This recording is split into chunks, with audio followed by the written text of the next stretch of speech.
This is FLOSS Weekly. I'm Doc Searls, and this week Katherine Druckman and I are talking to Don Marti, an old colleague of mine, and the guy who knows more about online advertising and advertising in business generally than anybody else I know. And we cover so much ground on this show. The principal agent problem, which I hadn't thought about or heard of before, but you need to know about because it matters. What's going on with privacy, what the Apple child thing is all about, all kinds of topics, and that's all coming up next. Podcasts you love. From people you trust. This is TWiT. This is FLOSS Weekly episode 645, recorded Wednesday, September 1st, 2021, Privacy and Adtech. This episode of FLOSS Weekly is brought to you by Melissa. The U.S. Postal Service processes more than 98,000 address changes daily. Is your customer contact data up to date? Try Melissa's APIs in the developer portal. It's easy to log on, sign up, and start playing in the API sandbox 24/7. Get started today with 1,000 records cleaned for free at melissa.com/twit. Good morning, good evening, good whenever it is, wherever you are. I am Doc Searls. This is FLOSS Weekly. So welcome. I'm joined this week by Katherine Druckman, good friend and colleague from the past and the present. There she is. How you doing, Katherine? I'm all right. How are you? Yeah, I'm good. You're still in Houston? I can't tell if you're looking at it. I know you're in Drupal. Yeah, I'm here. That's in your cabinet. Yeah, I'm always in Drupal. I live in the Drupal. I live on the internets and in the Drupals. So just, Drupal all day, every day. Well, our guest today is Don Marti, who both of us know well because it's we've all been at Linux Journal. And have you kept up with Don over the years since he's left the place and gone on to bigger so things? We've had him on our other podcast, and I think I've only ever run into Don in the real world one time ever. We weren't actually ever at Linux Journal at the same time, so that's interesting. Oh, I forgot that. I thought there was an overlap there. Yeah. Well, I'm very excited to have him on the show, but first I have to, and we'll get to it quickly, but first I have to let you all know that this episode of FLOSS Weekly is brought to you by Melissa. Having accurate customer address data is crucial for the success of your business. Did you know that nearly 36 million address changes were processed by the U.S. Postal Service in 2020? That's a huge chunk of customers you could be missing out on. 30% of customer data goes bad each year, but Melissa can help you make sure your data is current and accurate. Melissa's tools have helped businesses maintain fresh data for over 35 years, which explains why over 10,000 businesses trust the address experts. Melissa has a renewal rate of over 92%, proof that companies love Melissa, and you will too. You can verify addresses, emails, phone numbers, and names in real time with Melissa. Melissa's global address verification service verifies addresses for over 240 plus countries and territories at the point of entry. Tired of having duplicate customer information in your database? With Melissa's data matching, you can eliminate clutter and duplicates, increase accuracy of the database, and reduce postage and mailing costs. Get the information that completes your customer profiles better. Add customer demographic info to your records, such as marital status or social media handles. Melissa's flexible deployment options offer different platforms to suit any preference, business size, or budget. With flexible on-premise web service, secure FTP processing, and software as a service delivery options, Melissa also has their new Lookups app on iOS and Google to search addresses, names, and more at your fingertips. Melissa continuously undergoes independent security audits to reinforce their commitment to data security, privacy, and compliance requirements. Those include SOC 2, HIPAA, and Gdpr. Melissa's Global Support Center also offers 24/7 world-renowned support if you sign up for a service-level agreement. Inquire today. Melissa is still supporting communities and qualifying essential workers during COVID-19. See if your organization qualifies for 6 months of free service by applying online at melissa.com. We'd also like to congratulate Melissa for being named a leader in address verification and data quality by G2 Crowd in their spring 2021 report. Make sure your customer contact data is up to date. Try Melissa's APIs in a developer portal. It's easy to log on, sign up, and start playing in the API sandbox 24/7. Get started today with 1,000 records cleaned for free at melissa.com/twit. That's melissa.com/twit. So our guest today is Don Marti. Don and I go way back. Don was even before he became the editor-in-chief of Linux Journal, who I think was the best editor-in-chief we ever had. Much better than the last one, which was me. Don, among other things, Don helped me write the advertising sections of my book, The Intention Economy. And unlike me, stayed on not just the academic case, which he helped me with enormously, but with the whole thing. I think at this point in history, Don knows more about what's going on in the Adtech world, the online advertising world, than anybody else. And I think one reason is because he is remains so deeply embedded also in the free software and open source world as well, and has a real strong moral as well as technical backbone. So welcome to the show, Don. There he is. Hey, Doc. Great to be on the show. Great to see you on the show, talk with you again. So we were talking earlier. You're right now, I guess you're still in Alameda, California. Is that correct? Yes, I am. It's an island in San Francisco Bay, between San Francisco and Oakland, closer to the Oakland side. By an interesting irony of the way the world scrambles, I am now mostly based in Indiana, and you actually are from Indiana. Is that right? Yes, I am. More time zones than the rest of the USA put together, as I recall. Yeah, I know. There used to be, there still is a radio station in Fort Wayne, WOWO, WOWO, which used to blast into New York City, where I was on the East Coast. And I remember always being amused, but they were giving the double time every time they said anything. It's 6 o'clock here and 5 o'clock there. Top of 2 hours at once. I'm Eastern, I'm in Southern Indiana in the Eastern time zone, and I think it's parts of Northern that are in the Central, along with Chicago and to the west. Sure. Well, there are some counties that keep Chicago time, and then Michigan is right over the line, and then there are other counties like the area where I grew up that are on Indiana time. So when I was growing up, I thought it was normal for the radio station just to say the time is 7 minutes past the hour. They never wanted to get into what the hour was. Well, we have an hour here, and I want to start by asking you to give us the kind of state of advertising online today. I think offline is more or less like it's always been, although there's more tracking going on there. But I think that's a gigantic digression, and it hasn't advanced there as much as it has online. But online, tracking is a bigger and bigger deal all the time. We have laws around it now, but I think that there are, that it's a sort of issue that I have is that all of the regulators and most of the conversation in the news media is about Google and Facebook, which strike me as both being examples only of themselves, but not so sharply defined that we can, that we can leave them out, because we can't. They're the biggest two operators in that market. So if you can kind of encapsulate that for us as a way to get started, that'd be cool.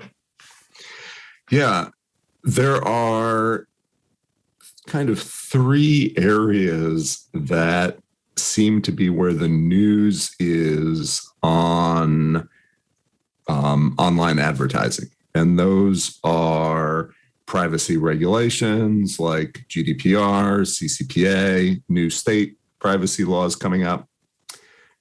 There's privacy technology like Apple coming out with app tracking transparency and Google announcing that they're going to be replacing third-party cookies in Google Chrome with other technologies.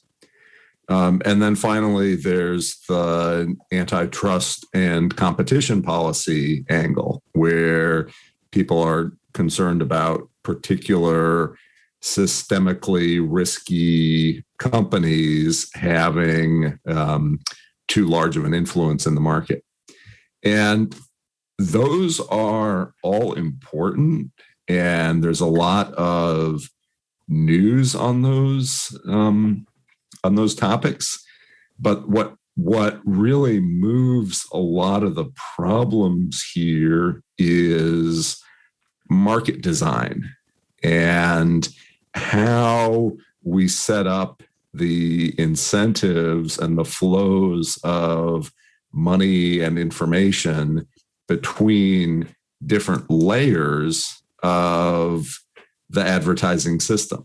And the more that I look at online advertising, the more that I see that it's grown into kind of the world's tallest stack of principal agent problems, where, yes, you're looking at an ad that was placed for you by a piece of JavaScript, but that JavaScript is talking to another couple of layers of code inside the Adtech ecosystem.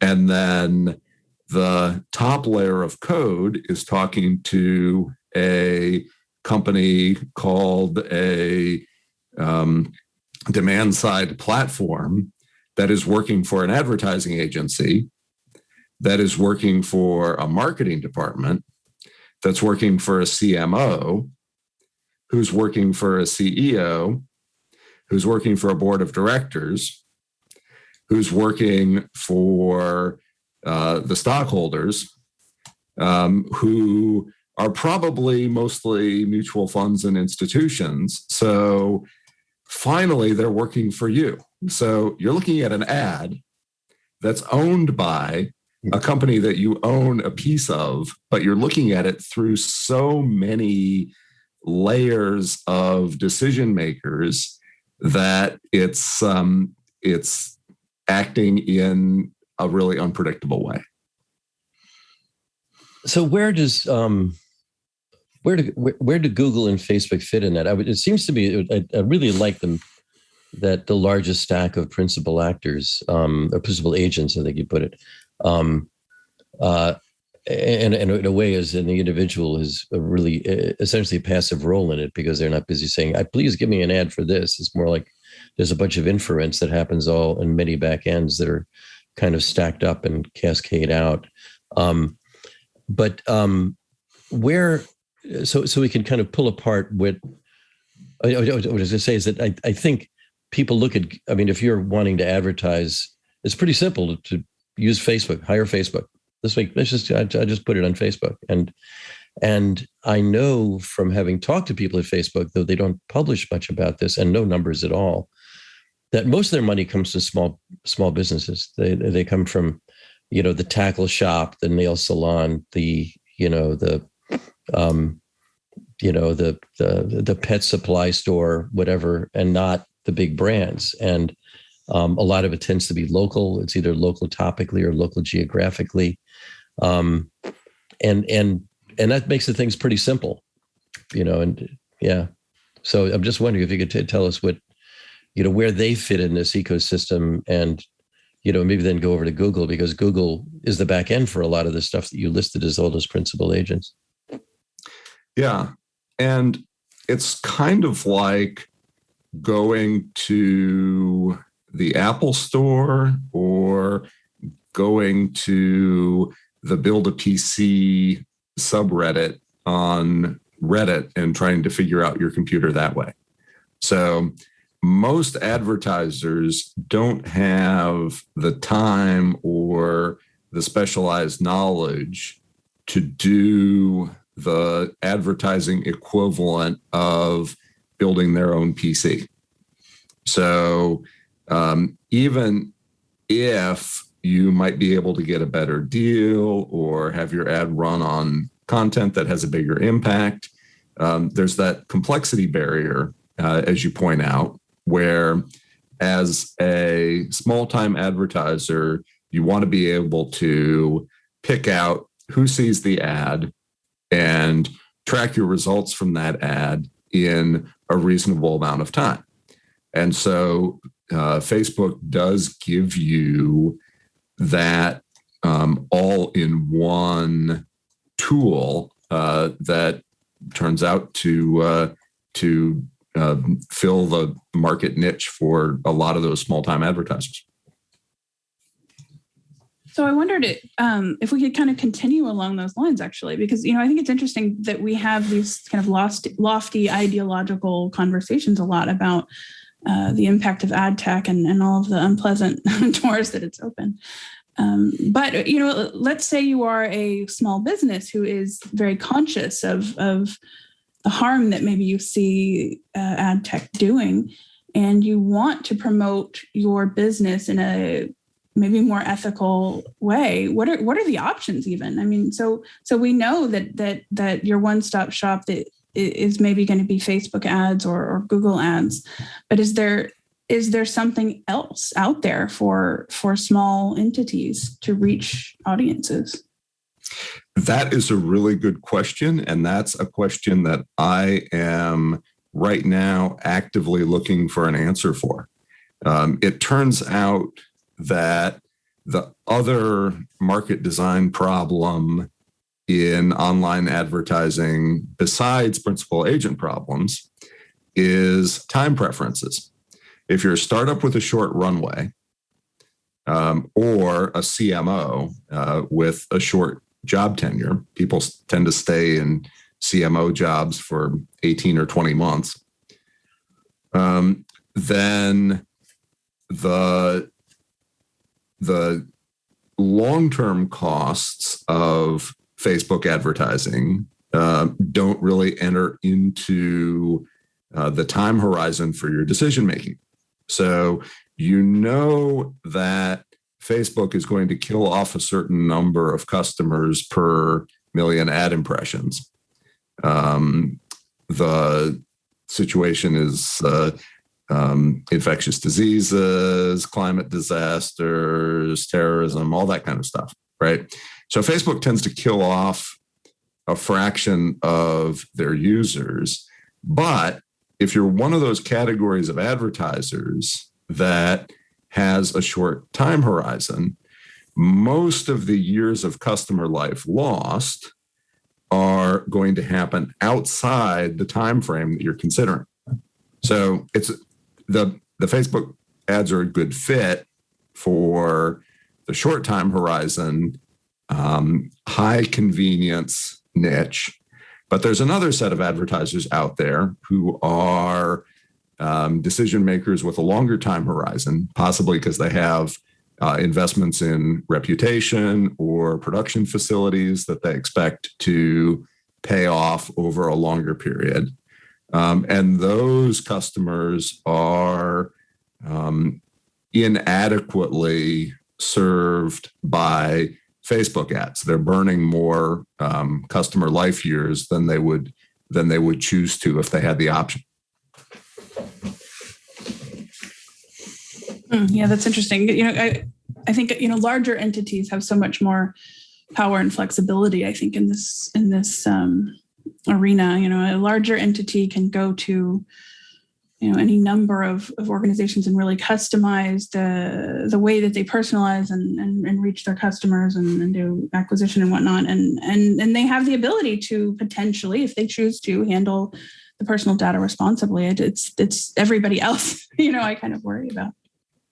Right. And brand equity, there's a concept of brand equity, but it doesn't behave in the market like an equity.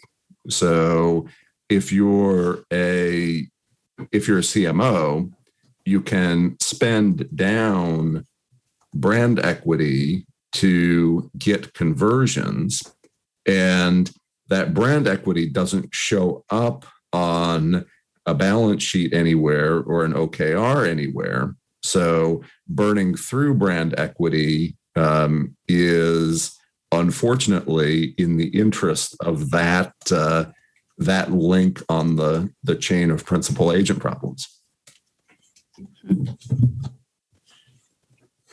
I have a question about. Go ahead, Katherine. Sorry. No, I was actually anxious to hear your thoughts because you have such an extensive background in just this sort of thing. Well, where I was going with that is that with brand equity, that in the old world, you made brand equity by carpet bombing in a medium, basically. And as you taught me, actually, because you found the sources on this, that the waste in advertising is the part that works. That, in fact, was a seminal article on that. That if this is why I know that 15 minutes will save me 15% with Geico, and even though I'm not a Geico customer, I can recite many jingles for beers I never drank when I was a kid and listen to baseball games. But these made brands, and almost all the brands, the major brands known to the world, were created by that method, and to a large degree they still are. This is why sports figures get gigantic salaries. That's all advertising money, and it's all blasted by Ford and by insurance companies and by beer companies and others at people who watch sports. Tire companies and car companies would advertise in the sports section of the newspaper because they knew that those kind of people drove cars and cared about them and cared about good tires and so forth. To my knowledge, and maybe you could correct me on this, not a single brand known to the world has been made by Adtech. So how can, from scratch, a company, if they're doing the all Adtech way, can they make a brand? Is that a possibility? Is it? I know they're using influencers and stuff like that now, but how's it done? Well, of course they can make a brand, but then Amazon is going to spot that, and they're going to make an Amazon Basics version of it. And the people who made that brand now have experience that should be good for an acqui-hire or a pivot or strike their tents and start another startup.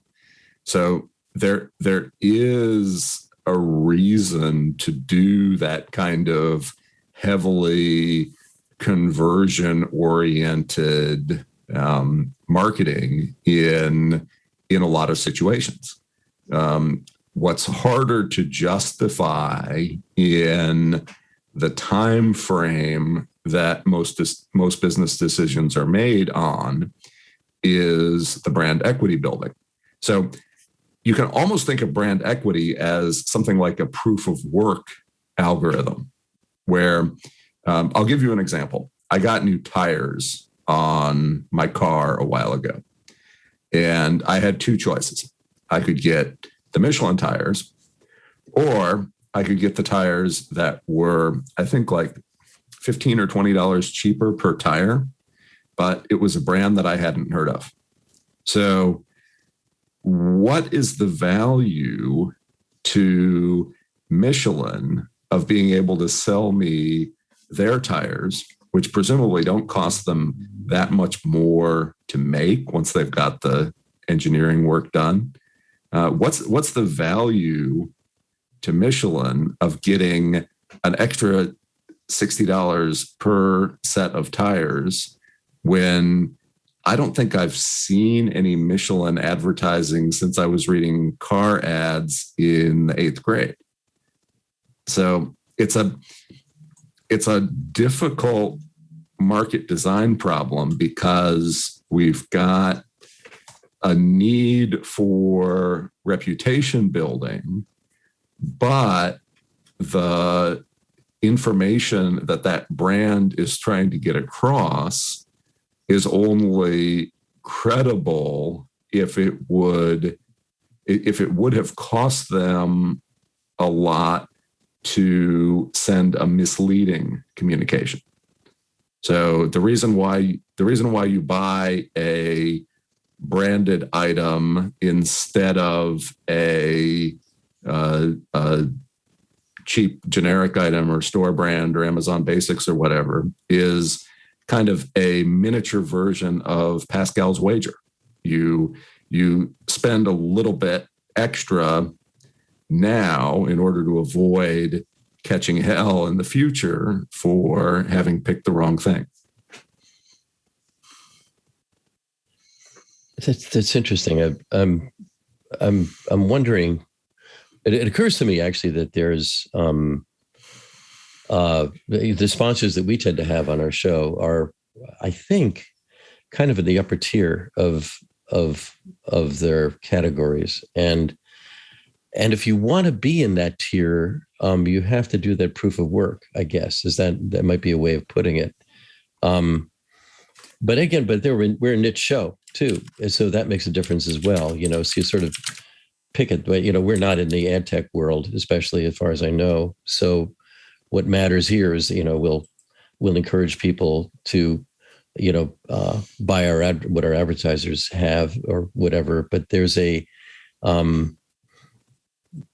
sort of feel like we're in the older branding world, but I hadn't thought that much about what's the overhead for a company, and what are they willing to spend on it?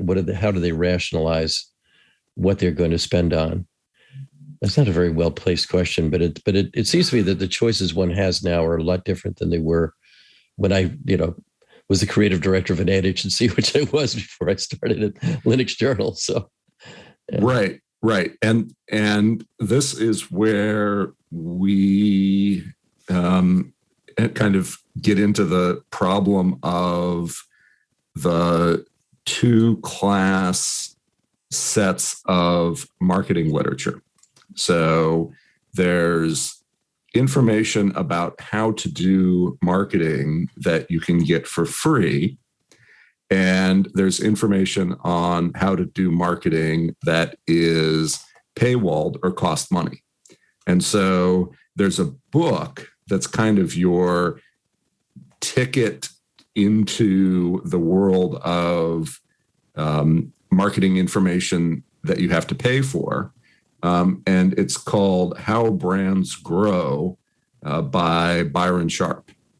And so there's definitely a difference between the how to do marketing information that you will get for free from a large platform company and the marketing literature that costs money. And what I've kind of found in getting into arguments about this stuff is that the people who can put their hands on a copy of How Brands Grow have a different point of view from the people who have there you go, How Brands Grow.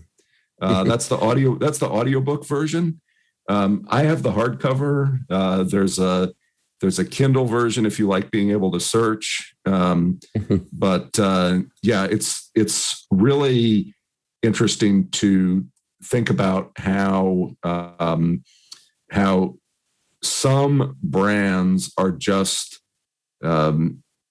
available to people mentally as one of the brands they consider when making a decision.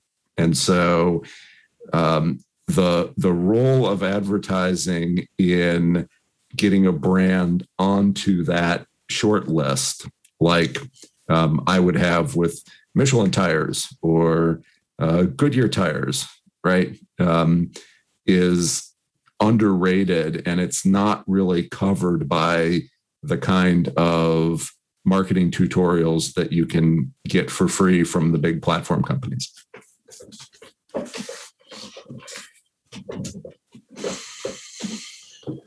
So, Doc mentioned earlier that we all have the background in publishing. We worked for a print magazine when those were a thing. Remember that way back in the olden days? I wonder if we could kind of pivot the conversation specifically toward publishing and maybe get your thoughts on what happened and where we are. Yeah, a lot of things happened to publishing. I do think that there are examples of sort of emergent productive market designs that happened as a result of certain combinations of technologies. So the kind of niche magazine boom of the 80s and early 90s, when you had cost-effective desktop publishing so that you could afford to do editorial for a small niche group. You had reasonably cost-effective list management so that you could afford to manage a subscriber list. And a magazine like Linux Journal that was highly focused on the interests of about 100,000 people. That size of magazine was both appealing to its audience and a productive way for a certain category of advertiser to build their reputation. So you get money from the advertisers, lets you assign better content, which turns that title into a higher reputation place to run ads, which means the ads can sell for more, which means you get more money for content. So there's this positive feedback spiral of signaling that we got in Linux Journal, along with some of the early Linux vendors, companies that went on to become big companies now. So we had that kind of positive signaling loop at Linux Journal.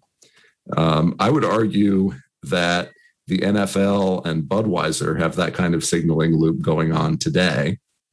Some of the other sports leagues and their advertisers have that going on today. And we should be able to reconstruct some of the market design elements from those high value advertising media and develop the technology to enable them in future online ads.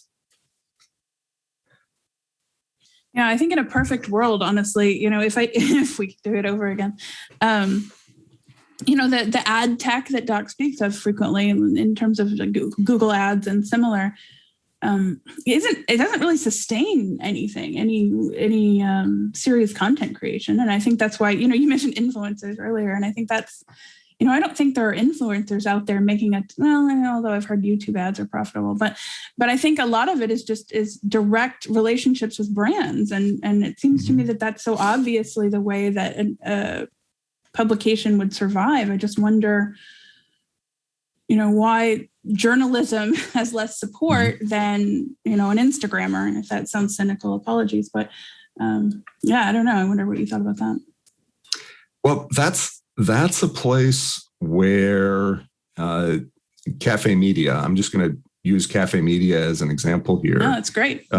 Because there are definitely a variety of content niches in which a small publisher or an individual can make a very respectable income. So if you look at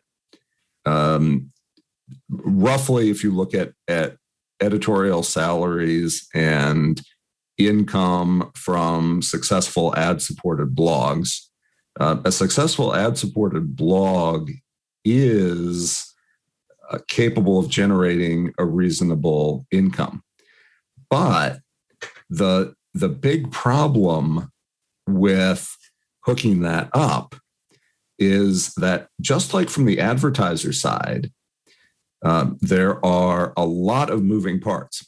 And if you just go to places that say, hey, put ads on your blog and make money, a lot of the revenue from that advertising gets captured by intermediaries. So as a content creator, there's this whole field that gets lumped together as ad ops, which is basically playing the game of the real-time bidding advertising system in the interests of the publisher. And a large publishing company, like, say, the New York Times, is going to afford to have ad ops people on staff to play that kind of game.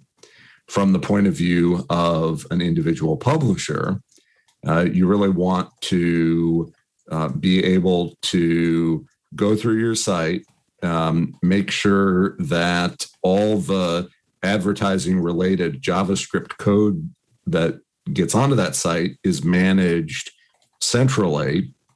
And then you've got ad ops working in your interest and able to capture a larger fraction of the revenue that comes to that site. So if you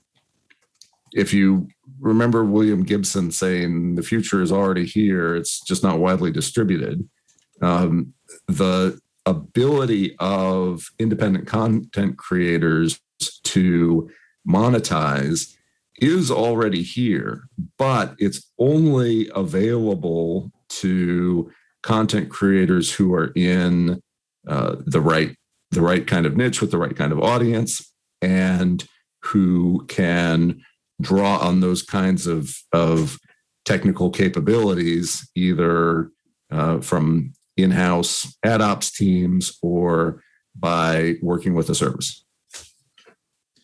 I'm wondering what percent of the ad dollars go through directly to the publisher through Cafe Media? That kind of number is one that you will see industry analysts share generalizations from different ad campaigns.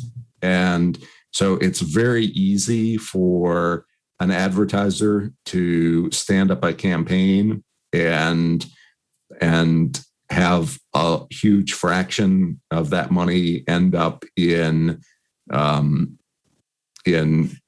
whole Lumascape of different vendors playing JavaScript games against each other. Advertisers who are large enough scale and good at it can do private placements where they say, oh, we figured out that these sites actually have not only do the analytics say that these sites have a human audience, but we understand our community of practice well enough to know that the content on these sites is actually realistically capable of holding the interest of that audience. So we're going to make a private marketplace deal or some kind of an ad placement where, yes, we use the whole real-time bidding stack, but we've written into the ad buy that we're making that we're doing it the smart way and putting our brand on sites that have an engaged human audience. And that's something where I can see a lot of opportunities and missing pieces for the smaller advertisers, the local businesses. But from the point of view of a larger company, they generally work with agencies who know how to make those kinds of private deals. All right. I don't know, Doc. So we're all kind of privacy nerds here, right? I wondered if I can ask the question about the elephant in the room, which is Apple, and that is they have traditionally been in the sense that they have. They've been the good guy in terms of the browsers, the browser market.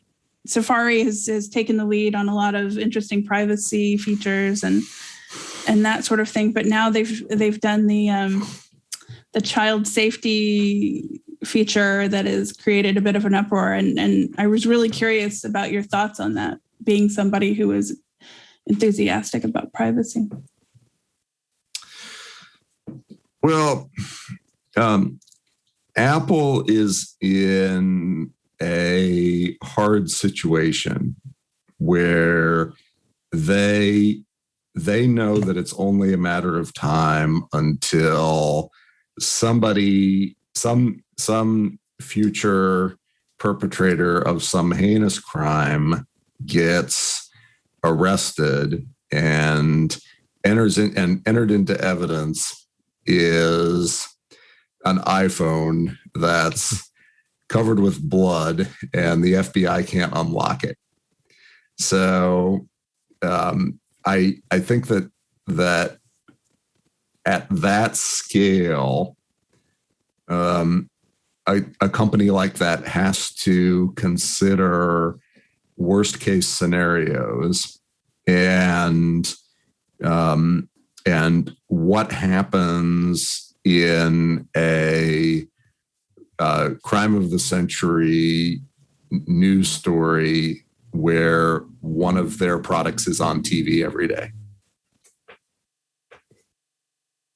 So you're, if I hear that right, you don't necessarily have a problem with Apple's doing what they're doing inside their customers' phones, because that's really what the issue is. I mean, as a, where the controversy is like, wait a minute, that's my phone. I don't want you operating inside my phone, looking at pictures and identifying them, or at least matching them with the CSAM database and that kind of stuff. If it's done somewhere else, yeah, but not there. You're cool with that? Well, it's not so much whether or not I'm cool with it, but if your company sells billions of the same product, you're going to end up selling some of them to every kind of people. And some of the people who end up carrying an iPhone around are going to be so unsympathetic that the political situation for that large, high-profile company could be an extinction event for them. So if everybody in the world went down to their local phone smith who had his anvil out under the elm tree and womped you up a phone, then that kind of thing wouldn't be an issue, because there'd be so many small companies with so many different categories of customers that the scale, the scale of different kinds of people who could end up owning the exact same thing would not be that great. Interesting. I hadn't considered that it would be really their role to address something like that. And because when I think about it, I think, why this subject? Why, sexual imagery? Why not all conversations about illegal drug use or any number of other crimes? I just, why aren't they scanning our devices for pictures of all the people we've murdered and buried in the yard? It's just like, why this one thing? I just wonder. I mean, if I had to guess, I would say that they ran some kind of a simulation exercise about a worst case scenario, and they came up with one that would not have been survivable for them. It's probably political pressure and also, to an extent, low-hanging fruit. There's already, a database that exists, so it's probably the easiest thing they can do to comply with certain demands. Well, political events follow the news cycle and what happens in the real world. So right, Jeffrey Epstein. Right. If there's a situation where people who already want to regulate certain kinds of encryption can use a high-profile news story to advance some pre-existing law that they already have written and sitting in the bottom of their file cabinet, then they'll do it. Yeah, and there's also, we all tend to focus on this one part of the feature. The other part, of course, is actually scanning your images using AI and reporting kids to parents and that whole thing, which is a completely different and topic, and even possibly more of a violation and something that people are certainly concerned about. But yeah, it's certainly a hot topic these days. Yeah, and I think it would be great if there was a corner store that you can walk into and somebody stands up from their soldering iron and says, "Oh, you need a new phone. Let me measure your hand." Right? I know. Imagine that universe. That sounds appealing. Right. There are places where it's cheaper to get your clothes made than to buy clothes shipped off the rack. And if phones were like that, if they were a thing that you get from whatever the phone equivalent of a tailor shop is, then people who make phones wouldn't have to be in such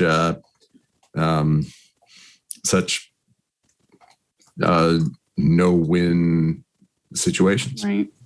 Yeah, I think that's true. People also kind of forget that you don't actually have to have an iPhone. It's actually possible to live a life without an iPhone, or even an Android phone. I mean, we have our friends at Purism, or you could have an Android phone installed with a different operating system that is geared for privacy, if that's something that's very important to you.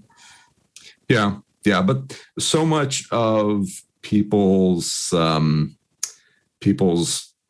ability to make a living is tied to stuff that runs on their phone. There's a lot of network effect around being able to use particular categories of device. And yes, back in the days back in the early days of Linux Journal, we thought it'd be great for everybody to go through their favorite magazine and order their favorite parts and build their own Linux box and compile what they want into the kernel and have everything set up their way. But the time that's required to do that and the network effects that you can get on the inside of by using a mass market product just mean that kind of 90s Linux nerd vision of the internet didn't really take off. Yeah, we were both there for a lot of that. And it occurs to me as you're talking that at its peak, Windows was like the environment, kind of like in mainframe world, IBM was the environment. It was even called the environment back in those days. And Microsoft is the great enemy in a way of our world. But now the dominant companies, it's actually two of them, it's Apple and Android. And what you were just talking about is like, there's a lot of stuff you can only do with an Apple or an Android phone. And in many cases, the same apps run on both of them. And there's a great deal of agency possible there, and everybody's customizing their phone. There's a lot you can do with them, but you're still inside Apple's or Google's walled garden or silo. And what I'm wondering is, if you think it's possible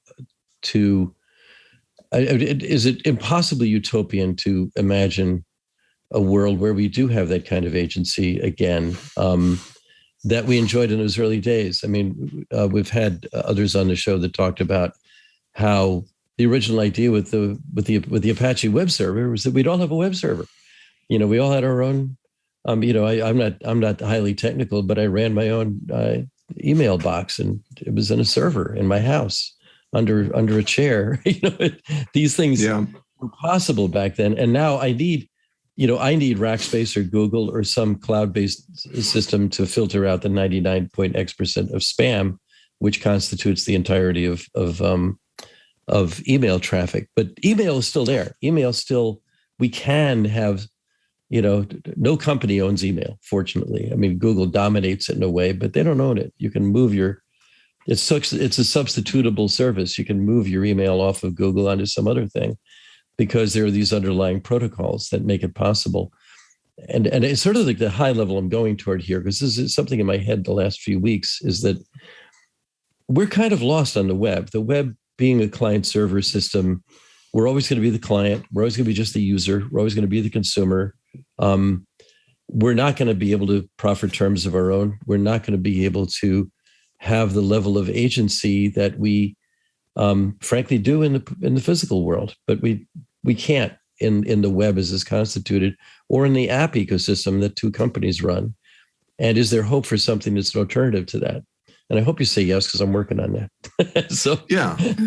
I think it's definitely worth looking at projects like what Consumer Reports is doing with authorized agent services. So this is a project that I worked on last year with building a system to let people exercise their rights under the California Consumer Privacy Act. And Doc, do you have any private information about yourself related to that project that you'd like to reveal?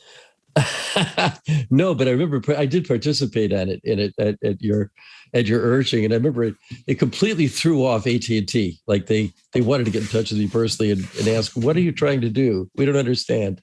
You're asking us not to sell your information, and we're confused because we don't think we're selling it, but the California law thinks we are, and I just got appointed to this job where I have to kind of care about this, but I don't know what I'm doing. And it was just basically threw a weird monkey wrench into the AT&T apparatus. And I'm not even an AT&T customer, but it was interesting. Yeah. And I really like some of my CCPA threads. So I'll fire off a copy of my standard CCPA right to know letter. And the good sign is sometimes I'll get back a survey that says, "Hi, thanks for writing. Your privacy rights are important to us. By the way, which of these companies have you ever given your address to or bought anything from?" So this type of letter tends to come in from a big company that's bought a bunch of other companies over the years. And when companies do that, they end up bringing in a bunch of customer databases. So every company that's done enough of these acquisitions has a comprehensive museum of database marketing in their data center somewhere. They've got some of everything. They've probably got like Goldmine for Windows XP databases lying around somewhere. And so when I send them a CCPA right to know, then that means somebody's getting to do a really interesting research project. Now, of course, the companies that offer services around CCPA like to say, well, look, handling CCPA requests costs a tremendous amount of money. But that's kind of like what happened with the Resource Conservation and Recovery Act, that was this environmental law that said companies have to disclose hazardous materials that they're using on their site. And people said, oh, no, we're going to have all these record-keeping requirements. People are going to write down all these little cans of various solvents and adhesives and organic chemicals and whatever.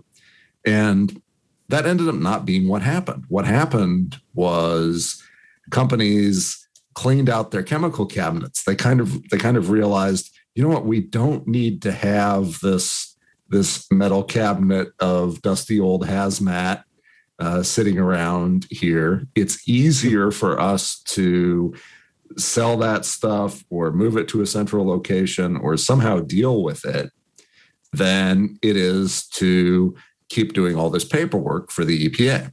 And I think there's a strong possibility that CCPA ends up doing for data practices what RCRA did for hazmat.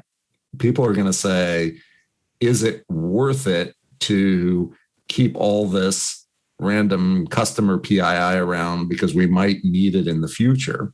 And a lot of times the answer is going to be no. I'm wondering if we're getting toward the end of the show. I just have one quick little question following on that. If the CCPA and the GDPR were not ideal, they're certainly interesting. What would be an ideal law right now, or should we avoid them? Because most new laws tend to, as I like to say, protect yesterday from last Thursday and then be with us for another 100 years. GDPR, if I were doing a privacy law, I would carefully read GDPR and understand the definitions of different roles in the system, stuff like controller and processor. So all the careful work that the GDPR people did in trying to define the parts of the system is tremendously valuable, and that would have to be a part of any new law.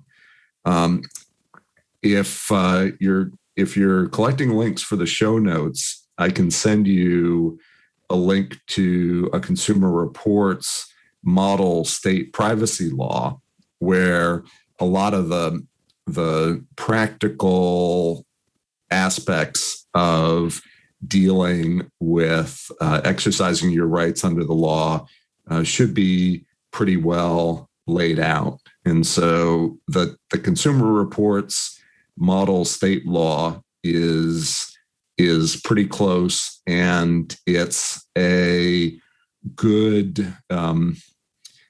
foundation for technical work. So there is going to be some going back and forth where regulation comes out and then new technology comes out to help people exercise their rights under the regulation. And then after a generation of technology has been out there, they realize that the laws and the regulations need to get updated to match that. But the Consumer Reports model state privacy law is a really good step forward and helps build a lot of the right projects. That's a great point. And I noticed for those of you watching, and put up a copy of that. So we have that link already. So as we come down to the end, Don, we always ask 4 quick questions. The first is there any topic or anything we haven't asked that you would like us to have asked? You can answer briefly. Why do I think it's going to be harder for everyone to come back to the office? Oh, wow. Yeah, that's a big one. Yeah. And why? I think it's because home office setups, the total width of monitors is wider than the amount of space that you have at the office. So nobody's going to want to come from there. I've got like a 43-inch monitor plus a 27-inch monitor. Nobody's going to want to go from this big window into the world down to whatever you have at the office. That's a really good point. I know young people, including my own son, who works in the recruitment staffing world, and says that the new ethic is you don't have to work at the office, at least some of the time. You might have to go in for meetings and things like that, because you do need the human contact. But working at home is sort of like the new base. It's the new baseline. That's where you're most comfortable. Yeah. Yeah. So, okay. 3 more. One is, do you have anything to say about blockchain? That's one of our control questions. I think that there's a real simple definition of blockchain. When somebody says they can do something on the blockchain, you can substitute that they can do something in a Git repository with one branch and no files. So a blockchain is a useful but limited data structure, and we're going to discover some and start using some other data structures that are built off of blockchain, but that have additional capabilities coming out of the version control world and the reputation graph world. But that's another story. That's a good one. That's a big thread that we could pull on, but we never out of time for. So the last two, I'm guessing your answer already, are your favorite scripting language and text editor. Favorite scripting language right now is Python. It just seems like enough people know Python 3 that you can just share it with a lot of people. And even people who don't know Python, if you write reasonably clear Python, it's close enough to pseudocode that they can get it anyway. That's great. And you're a VI guy still? Still VI, yeah. That's great. So Don, it's been awesome having you on the show as I expected, and there's a lot of meat in there. And so have you back soon, but we've already had you back soon. So because we had you on last year, I think it was. Yeah, well, it's been great to be on the show again, and thank you for having me. And thank you. So Katherine, how'd that go for you? Yeah, it's good. I thought, we covered a few different things. It's kind of a wide variety there, actually. Something for everyone. Yeah. Well, I always learn something from Don when we talk. The stack of principal agents is almost a visual that's sticking in my head for. Yeah, that is interesting. What a friend of ours, Dr. A.C. Augustin Fu, visualizes in his page X-rays. You see this cascading out.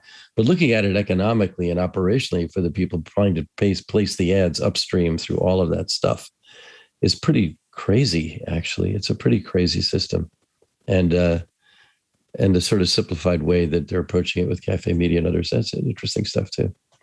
Yeah. It is interesting. Shortening the tree and Dr. Fu's visualizations. Yeah.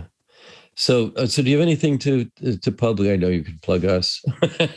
Plug us. Yeah. Doc and I do another podcast at Reality 2Cast. I can also say use Drupal. Yay. In particular, go check out Aqueous CMS. That's something that I'm working on every day. Yeah. And I can say that two things. One is that next week, I always forget to promote next week, but we have Richard North on next week. That should be a great show. And Club TWiT. Club TWiT is a new hot thing that we're doing here. Look it up. I'm trying to find a link right now and put it up on screen, but I can't. But it's, we have a whole network here. We have a great constituency. Lots of interesting stuff gets said there. A lot of stuff that would be on the cutting room floor for this show or other shows will show up there and do sometimes. So please check that out. And we're on Discord.